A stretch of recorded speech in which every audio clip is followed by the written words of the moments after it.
का जो दान करने का फल होता है, वो एक तुलसी दल उतार, जो अपने द्वारा लगाई हुई तुलसी दल, वो हरि के चरणों में अर्पित करो। ये 100 बार सोना और चांदी बराबरी नहीं हो सकती। कितना महत्व है। जो रोज तुलसी दल चयन कर, द्वादशी को ना चयन करे, द्वादशी को मतलब बहुत बड़ा अपराध लगता है तुलसी दल का, इस मतलब तुलसी के वृक्ष का भी स्पर्श न करे। प्रणाम नमस्कार दूर से, एक भी दल नहीं टूटना चाहिए। द्वादशी को ऐसा हमने महापुरुषों से सुना है कि मंजरी और पत्र उतारना ये ठीक नहीं, बिल्कुल नहीं ठीक है। ब्रह्म हत्या का फल लगता है, अगर जो पाप लगता है अगर कोई द्वादशी को तुलसी चयन, बहुत सावधानी से।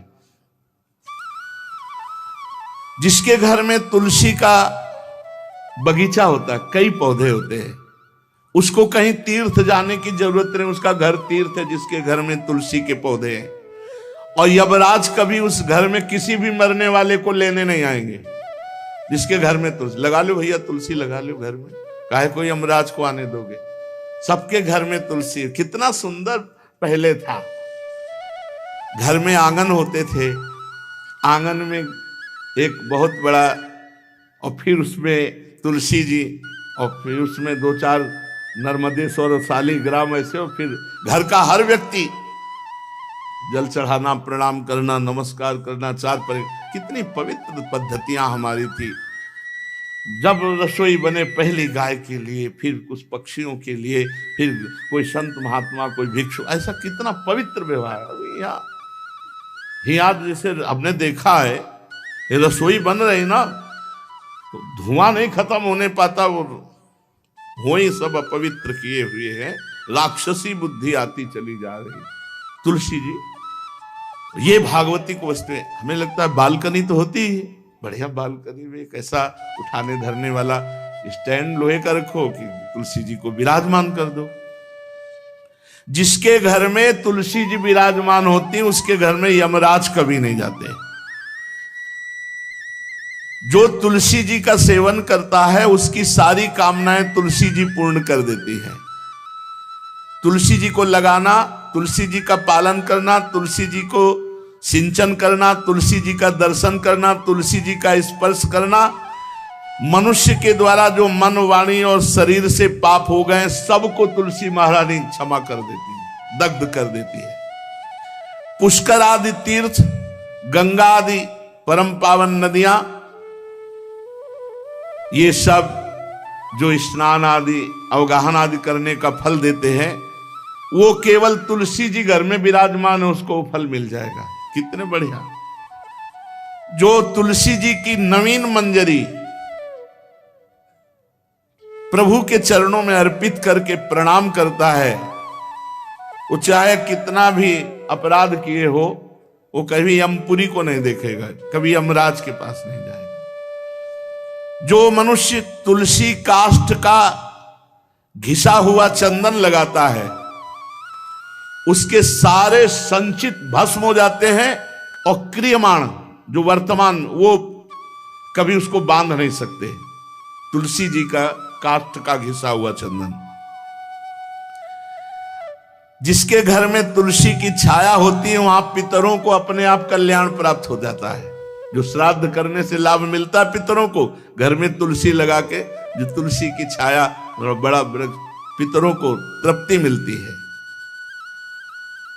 चतुर्भुज ब्रह्मा जी सारंग धनवा श्री हरि के महामहिम स्वरूप की अनुभूति करने के लिए भी कहा है कि तुलसी जी का महान महात्म्य है। अगर तुलसी जी का सेवन करे तो भगवान श्री हरि की महिमा को जान जाएगा। स्त्री हो या पुरुष, पुरुष नपुंसक नारीवा जीव चराचर कोय, सर्व भाव भज कपट तज मोहि परम प्रिय सोय। शरीर वर्दी है, हमारी पोशाक है, हम सब एक हैं, आत्मस्वरूप है, कुछ अलग नहीं है। शरीर केवल पांच भौतिक है तो सबका पांच भौतिक है, उसमें चिन्ह है स्त्री पुरुष के, बस। इसके लिए भगवान की आराधना निषेध थोड़ी है। जो स्त्री या पुरुष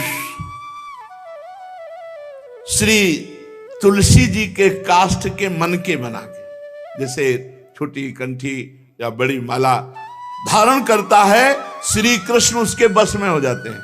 यह है तुलसी जी की महिमा।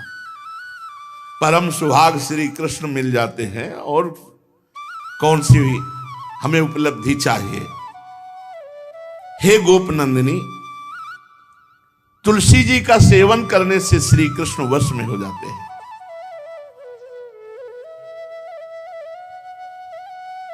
जो तुलसी की माला से नाम जप करता है, काउंटर वाली बात तो स्मृति के लिए भाई है, हम निषेध नहीं करते, नहीं बहुतों के भजन बंद हो जाएंगे, पर हम इतनी महिमा जरूर बता देते हैं कि तुलसी माला से जो नाम जप किया जाता है उससे आध्यात्मिक सिद्धि बहुत जल्दी होती है।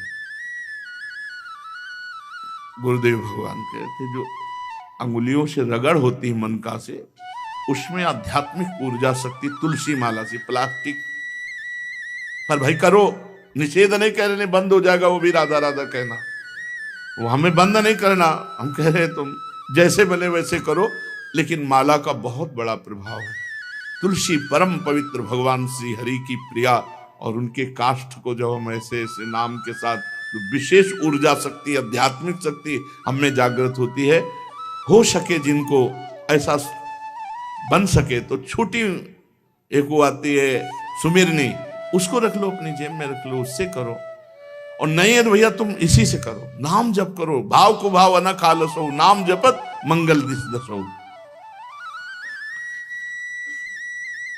सुंदर सुंदर तुलसी जी के वृक्षों के समीप बैठ करके जो अनुष्ठान किया जाए वो बहुत लाभदायक। श्रीमद् भागवत का, गोपाल सहस्त्र नाम का कोई भी पाठ तुलसी जी के समीप विराजमान करके किया जाए। आचार्य को बुला करके तुलसी पूजन करना चाहिए, विविध प्रकार के अनुष्ठान। अरे तभी तो सब मंगल होता है। पहले था, हमने देखा है, 4 बजे माताजी दरवाजे के सामने लीपती, रोज का काम। जो पुराने घरों में देहरी के आगे आके 4 बजे लीप करके वहां अपना चौकपुर के दीपक जला, क्या पवित्रताएं थी, क्या मंगल था। जब किसी को निमंत्रण दिया जाता था सबके पैर धोए जाते थे, सुंदर बिछौना बिछा करके, और उसमें बैठ कर पत्तल और रज के सकोरा कुल्हड़ ऐसे भोजन पाया। कितना पवित्रता, जो हमारी पूर्व पवित्रता थी, धोती कुर्ता चोटी, पवित्रता। मान लो अगर बाहर जा रहे तो पैजामा कुर्ता, ऐसे बहुत पवित्र पोशाकें थी, पवित्र आचरण थे, पवित्र खान पान था। घर में जाओ तो एक पवित्रता, एक किसी भी घर में ऐसा नहीं था कि देव मूर्ति ना विराजमान हो, किसी भी घर में ऐसा नहीं था तुलसी जी विराजमान न हो।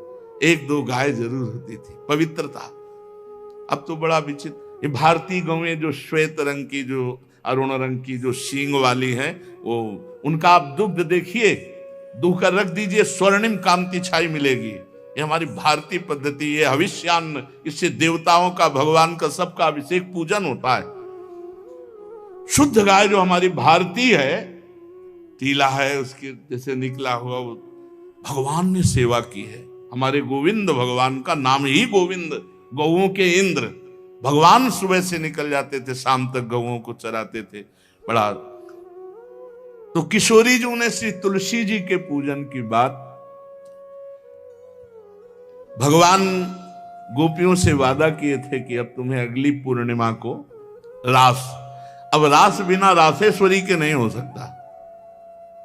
लिखा हो चाहे ना लिखा हो, कोई भी विद्वान, कोई भी प्रवक्ता इस बात को बतावे, कहते हैं भागवत में राधा नाम नहीं लिखा है, भागवत राधामय ही है। सांद्रानंद घन प्रेम मूर्ति किशोरी, बिना लाडली जू के कोई रास बता दे कहीं भी, कभी भी, कैसा भी।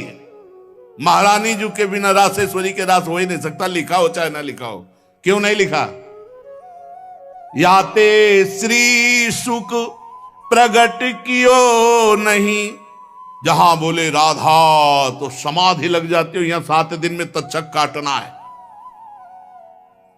श्री सुखदेव जी ने महारानी जी का नाम, हरिराम व्यास जी कह रहे, याते श्री सुख प्रगट कियो नहीं, जानिसार को सार परम धन राधा नाम आधार।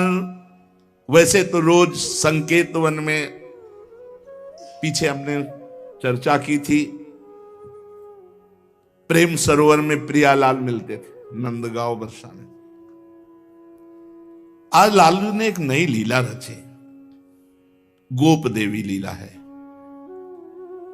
श्री लालजू महाराज प्रियाजू को रास के लिए उन्होंने सोचा एक बार छलिया रूप रख करके महल में प्रवेश करते हैं, देखते हैं लाडली जू पहचानती है कि नहीं, और कितना प्यार लाडली जू करती है।